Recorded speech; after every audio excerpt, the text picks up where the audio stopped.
Hey guys, welcome back to my channel Dream Boys 94. So ఈ రోజు వచ్చేసి నేనైతే ఇంకొక కొత్త గణేష్ డీటెయిల్స్ తో అయితే మీ ముందుకైతే వచ్చేసాను.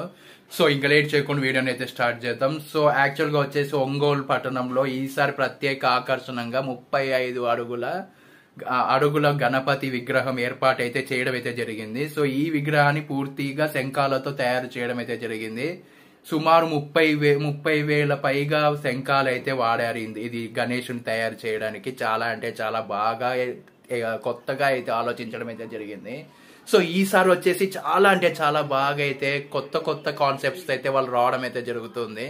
ప్రతి ఒక్క శంఖాన్ని వాళ్ళైతే కష్టపడి అయితే వాళ్ళు సేకరించడం అయితే జరిగింది. అండ్ చాలా అంటే చాలా యూనిక్ గా వాళ్ళైతే తయారు చేయడం అయితే జరిగింది. అండ్ చాలా కష్టపడ్డారు దాన్ని చేయడానికి అయితే. సో మామూలుగా వచ్చేసి విగ్రహం నిర్మాణానికి మూడు నెలల సమయం అయితే పట్టింది. సో 20 మందికి పైగా కళాకారులు అయితే శ్రమించారు.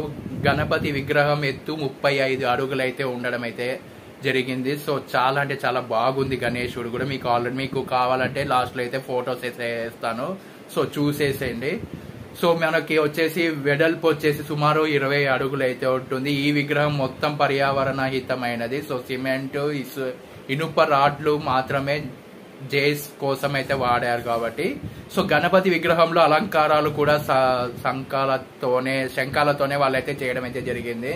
సో ఈ విగ్రహానికి వాడిన శంఖాలు తెలుపు, బంగారు, గోధుమ రంగులో అయితే ఉండడం అయితే జరిగింది. తెలుపు ఇంకా బంగారు ఇంకా గోధుమ కలర్ లో ఉండే శంఖాలను అయితే వాడడం అయితే జరిగింది. సో గణపతి విగ్రహానికి శ్రీముఖం చాలా ఆకర్షణీయంగా తీర్చిదిద్దారు. సో కళ్ళను ప్రత్యేకంగా గాజు ముత్యాలతో అలంకరించడం అయితే జరిగింది. చాలా కొత్తగా ఆలోచించారు కదా.